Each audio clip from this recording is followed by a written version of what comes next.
a biblical perspective on life, culture and current events. This is 2020 on Vision. Right now, it's a real privilege for me to welcome Dr. James Dalziel. His name is actually spelt really weirdly. James, your name is spelt like Dalziel, but I know that you're James Dalziel. I welcome you to the program. You're the Vice-Chancellor of the Australian University of Theology. Prior to this, he was the Dean of Education at Morling College. He's also the founder of an open-source e-learning system. He's a very, very bright guy. One of those really smart guys that you don't necessarily feel intimidated by, though. So I'm glad he has made time to join me this morning. Welcome to the program, James.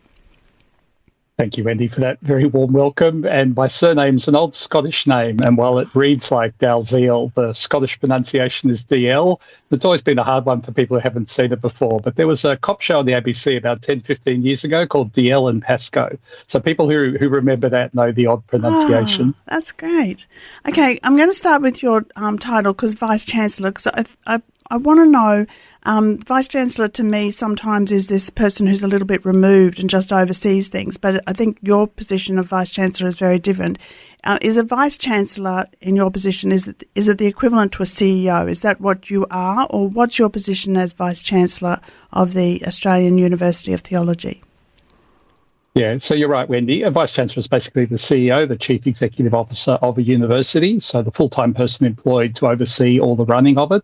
Most universities have an entity like a board. It's often called a council, and the head of that, so what you think of as the chair of the board for a commercial organisation, they're called the Chancellor in the university. So that's why I have these slightly odd names. They go back almost 1,000 years to the founding of the first universities in Oxford and Cambridge long ago. So it's an unusual title. But yeah, it basically means I have the role of oversight. Because my husband was in academia, I've seen all your funny hats and things, and there's a lot of great traditions. So I love all the traditions. It's actually wonderful. But James, back in January, I read on your LinkedIn profile this sentence, and I was excited about it as well. It said, "I'm delighted to announce that the Australian College of Theology has been registered as an Australian university." Now, that's no small thing, and I'm aware that this was a very long and exhaustive process. Can you explain to our listeners what this means and what the benefits are, and how hard it is to gain university status in a place like Australia? Yeah, so Australia has around about 44, I think now, universities, and most of those are large public comprehensive universities. When we think of Sydney University or Melbourne University, those kind of places, many of them have many tens of thousands of students, and they teach in a really wide range of areas: science, the humanities, professional fields like law, education, medicine, those sorts of things. We're a slightly different kind of university. In the Australian system, we're what's called a university with a specialised focus, which basically means we're a university that works in just one field of study. And our field of study is theology and Christian ministry. So we're a university in terms of the level of our performance and so on, but our focus isn't broad like some others. It's in just the particular area of Christian ministry. And our colleges, so we have 16 theological colleges that make up the sort of the core of what we do as a university, and they do all of the teaching of our students. So my job is essentially I sort of run the central office or the back office to be able to oversee all the regulatory and governance oversight for the university, but the practical teaching is done out in our many colleges, and they're spread all around Australia. So we have colleges in Sydney, in Brisbane, in Melbourne, in Perth, in Adelaide, and from all different traditions, but all teaching the Bible, all preparing people either for formal ministry, say as a church minister or others, or for lay people who are wanting to understand the Bible better, to be able to serve perhaps better in their church or in their workplace as a Christian. So that's a little bit of our focus. Yeah, so the Australian College of Theology did a little bit of research. It was established in 1891, so we're talking about something that's very well established. And one of the objects of the original constitution was to conduct teaching and research in a manner and at a level comparable to the standards of Australian universities. So it's a very high standard.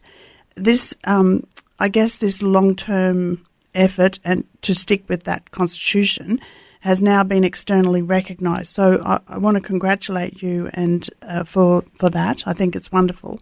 But I also want to congratulate you because I think people around Australia who are listening and abroad as well, certainly people abroad can study through the AUT, but the commitment to biblical theology has not been compromised along the way. And so I think, perhaps that was one of the reasons why it took so long to become a university, because your commitment to biblical theology was so strong. And there was no thought of compromising anything of biblical theology to gain university status. If it had been one or the other, which one would have won? I guess it would have been biblical theology. Am I right? Yeah, that's right. So, although we've been around a very long time, over 130 years, and been serving, the church in Australia and beyond for a long time, and we have around about 25,000 graduates over the life of the university, including more than 100 doctoral students. So we've had a long history of study at a very high level. And as an institution, we, for a very long time, certainly several decades, have had this goal in our constitution that we would seek to perform at the level of teaching research equivalent to a university. So whether or not we had the label from, say, the official regulator wasn't the main thing for us. We sought to have that level of performance in the way we teach and the way that we conduct research in theology. And that's been in our sort of DNA for a very long time. But we had also, in the last 10 years, been seeking to have that formally recognised by the National Regulator for Higher Education, a body called TEXA. And so that's been a long and fairly arduous process, but we were delighted that at the end of last year and then at the beginning of this year, that was formally announced that we had been granted the status of being a university. Yeah. And as I say, it's something to be really congratulated, because I know that it must have been a huge process to go through. So we've got kids who are finishing up high school. They're graduating from grade 12. They're looking to go into university. I know that there are many people who study through your university colleges who are mature students who want to go into ministry, but there are also kids who are leaving school and they're thinking about university. What sort of courses or degrees are being offered through the Australian University of Theology? Yeah, so it's a very wide range. So all the way from diplomas and undergraduate certificates, which are just sort of a 1 year or 6 month sort of very early first degree, through Bachelor of Theology, Bachelor of Ministry, some of our major 3-year courses to prepare for ministry or just general understanding. At the postgraduate level, we have graduate certificates in divinity for many people who are interested, who've done a degree but want to understand the Bible more deeply. We have our Masters of Divinity program, which is a 3-year degree for people who already have an existing degree who want to train for ministry. That's one of our major programs. And then we have our doctoral program and others for research. So there's the full sweep of possibilities. For young people who are just perhaps finishing school or are thinking about what they might do, a number of our colleges have sort of gap year programs or year 13 type programs where students can do, say, a 1-year diploma of theology or a diploma of ministry, while also reflecting on their life and their formation, their spiritual character. And then at the end of that, they might choose to go on and do a degree at a public university. They might go into the workforce. They might do a trade, but they've spent 1 year of sort of foundational Christian understanding before they go on. So that's certainly very common. And some of our bigger colleges like Sydney Missionary and Bible College and Moreland College here in Sydney, Ridley College and Melbourne School of Theology in Melbourne, and there's many others. I can't mention everyone, but Yes. Many of those colleges have special programs for people, potentially straight out of school or at a young age, who just want to do sort of 1 year to find out more about the Bible and to think more about what they do. And then for some of them, they will then go on to do more studies. So they do a 1 year diploma and then they think, yeah, this is actually the right path. This is how God's calling me to serve. And so they might then go on to the 2nd and 3rd year of a Bachelor of Theology or a Bachelor of Ministry, and then potentially go on into some kind of role in a church or a similar organisation. So we're actually on school holidays in Queensland at the moment, and I know that we are in the Northern Territory as well. There might be other states or territories that are on holidays, so there might be young people listening. So I encourage you to go onto the website aut.edu.au. We're not finished with James yet, but I just wanted to put that in case you're hopping out of the car or doing something. So aut.edu.au, because you can go and look at all of the colleges. You can choose your state and you can see what colleges are affiliated with the Australian University of Theology. certainly Morling is the one that I'm most aware of, and Morling has a campus here in Brisbane where I am at the moment. And yes, those gap year courses are really great. I know that Morling is a group of colleges. I think it's three colleges who are part of Morling, and the Malyan campus here in Brisbane is part of that. The idea of joining together to provide strength in a college has been born out of there is a current challenge facing right across the educational sector. So we're not talking about just theological colleges, we're talking about right across the educational sector. For an example, in the Theological College, the closure of Spurgeon's College in the UK I was shocked when I saw that. So colleges are struggling globally. And I think one of the results of this, particularly in Australia, that Peter and I are involved with, is there's a dearth of leadership in churches. We're finding that there are less students going through college, and so many churches are desperately looking for different levels of leadership, including senior pastors, right up to senior pastors. And so I take this opportunity to encourage people to really pray about whether God is leading you into leadership and whether you should be thinking about studying through the AUT. James, can you comment on the challenge that is facing the educational sector at the moment and in relation to Spurgeon's College closing down as one example? Yeah, so look, it's been a challenging period in the years after COVID, and many higher education institutions, both in theology and just more generally, have seen their student numbers decline in that couple of years after COVID. In the area of theological colleges, both Australia and overseas, many colleges have seen a decline in the number of people attending after COVID. But what's been exciting for us, and I think for a few other colleges, is in the last 2 years that's changed, and we've seen the numbers stabilise and begin to increase again. And so while we haven't returned to the levels we were before COVID, nonetheless, we're seeing now more people coming to college to study. And I think that's an exciting sign. As you'd be aware, we're also seeing really interesting signs right across the Western world of a new interest in faith and Christian understanding among young people, particularly among young men. And so I think that's another sign of a growing interest in understanding the Bible and understanding faith. And so we, as the Australian University of Theology, along with other good Christian colleges, because there's many others that are out there, are all trying to serve to provide that training and understanding for those who are seeking it. One of the things I always find most interesting, for some people, they feel the calling for ministry and they think, yes, I want to go and do a 3-year degree like a Bachelor of Theology or a Master's of Divinity. But for many others, they're unsure about a long-term commitment to study. So 3 years sounds like a lot. And so for them, I'd say consider 1 year of study and see how you go, because we have many students who come to us to just do a 1 year of study, say a diploma of theology if they haven't done study before, or maybe a graduate certificate of divinity if they have done a previous degree, but they want to do 1 year. And it's during that 1 year as they dive deeply into the Bible and they understand what it says, what God's message is about, and some of the richness that is there when you do deeper study, that their hearts come alive and they get a real passion for further study. And so that 1 year can then turn into 2 or 3 years of more study.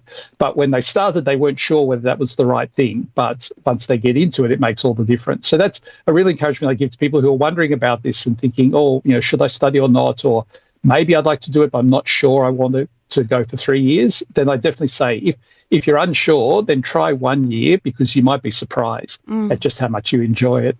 And when you talk about 1 year, we're also talking now in this modern day of education, we're talking about online, aren't we? We're talking about part-time, Yes. We're talking about in-person. There's lots of different ways that people can study. Yes, that's true. There's a great deal of flexibility these days. So yes, we have online courses at many of our colleges. We have face-to-face study. We have hybrids where people do some online and some face-to-face. We have a number of colleges that offer evening classes for people who want to study at that time. We also have what we call intensives, where you might do a whole unit of study just over a 2-week period, say in the holidays, maybe at Christmas or at other times. So there's a lot of flexibility about how you study, and we know that people have got very complicated lives. They may have family, they may have work, they may have church commitments, but there are ways to sort of work around that. And I should say most of our students are not full-time. Most of our students are part-time, and so they might be doing 1 or 2 units, each semester. And so what would be a full year of study full-time might take them, say, 2 years to complete if they're doing a couple of units along the way. And that works very well. And many of our students enjoy that flexibility of their study. Our daughter is a Scripture Union chaplain, and she did her study through the Malyon campus of Morling for that Scripture Union chaplaincy. So there's many different, it's not just in church positions, but certainly any church positions, but mission work as well. And now when our daughter graduated, she graduated from Malyon Theological College, but now students graduating will be receiving their qualifications from the Australian University of Theology. So it's certainly, the qualifications have always been good and of a very high standard, but this allows them perhaps greater recognition for the high standard of study that they are undertaking. It's perhaps provides more recognition for those who even go on to further study. Is that right? Yeah, I'm certainly delighted that everyone who graduates from one of our theological colleges graduates with a degree from the Australian University of Theology. So they have a university degree in their study of the Bible and so on. So that's a great thing. And that wasn't the case until the beginning of this year. And I had the great delight, I was giving out the degrees at graduation ceremonies earlier this year. And many of our students didn't know they would be receiving a degree from a university because it had only just been announced. So they'd faithfully studied for 1 or 3 or sometimes 5 or more years as part of the college. They were very happy to get their degree, but suddenly that degree was now from a university. And I think that, it's a great recognition of the hard work in the study and all of the great teaching that our academics provide. But it's also something that's got good recognition internationally. So a university degree is understood around the world as being of a high standard. And so for many people who'll go on to perhaps work in other countries, perhaps as missionaries or in other kind of contexts, the fact that they carry with them a university degree, that's sort of an additional benefit in recognition for the studies they've done. But the quality of the study has always been very good. So it's not as if the study suddenly became better the day we became a university. It's been great quality for decades, but it is nice to have the recognition of that, when you hold your degree in your hands. Well, I think it's an example of how high the standard has been that you were able to achieve university status, because you wouldn't have been able to achieve university status if the standard hadn't been as high as it has been. So many of the colleges are maybe particularly affiliated with a denomination, but I think the denomination spread is quite broad in the Australian University of Theology. So what sort of denominations are we talking about that are involved under your banner? Yeah, so we do have a range. We come out of the Protestant and Reformed tradition, so we don't have any Catholic or Orthodox colleges, but we do have a wide range of denominations within the Protestant tradition. We were originally founded by the Anglican Church, and we have a number of Anglican colleges, but we also have Baptist colleges, Morling, as you mentioned, with a number of campuses. We have 3 Presbyterian colleges. We have a Reformed college. We have a Uniting Church college. And then we have a number of colleges which are multi-denominational, particularly to come from a sort of Bible college and missionary focus. So there's about 6 of those. So a real range of different traditions, but all sort of biblically faithful, historically orthodox in their understanding of the faith and of the creeds, like the Apostles' Creed and Nicene Creed, a traditional understanding of the Bible. So that's the kind of teaching we have. But people who come from different churches, there's a different college that suits each tradition. But I should say, many of our students don't necessarily study with the college that's the same as their own tradition. It may be that in their state, the college they most want to go to might be different from their church, but it's a similar view of the Bible, and so that doesn't present a challenge. James, no sort of study is cheap. There are costs involved. So is there fee help? How do people afford to study with the Australian University of Theology? Yeah, so there's 2 main ways that people pay for their studies. One is they pay for them directly themselves, and they've got the option to do that. But most of our students, around about 75%, use the government program called the fee help loans. And what that effectively means is you take out a loan with the government to pay for your studies, so there's no upfront cost. And then when you later earn enough money in your life, from work and so on, typically over about 60,000, then you start to pay off a bit of the money you earn towards the loan that you took out. And that loan is indexed at, sort of a basic interest rate, so that you tend not to accumulate sort of too much excess debt over time. You're effectively taking out money at the time of your study and then paying off that money when you make enough money later on to do so. which makes it just such a good option for people who are listening. I really do encourage you to go onto the website. It's if you Googled Australian University of Theology, you would find it. That might be the easiest to remember, but it's aut.edu.au. There are a lot of options. There are a lot of colleges, and you can choose, as I say, your state, but you can also choose the type of study that you're looking for, or particularly one aspect of theology that you're particularly interested in as well. James, I just want to thank you so much for some of your valuable time. I know you're really busy, and it's been really good to hear from you. And I also want to just thank you for your investment in biblical theological training. I know you are really smart, and so we're very grateful to have you at the head of this university, and we thank God for you. Thank you, Wendy. That's very kind. And I just ask your listeners to pray for me in the role. It's a challenging role, but I do want to serve faithfully, as all of our leaders and our teachers do, and pray for our students. They may learn well, they may be shaped in God's service, and may go out and serve him in his world. Thank you so much. Amen to that. Thanks for taking time to listen to this audio on demand from Vision Christian Media. To find out more about us, go to vision.org.au.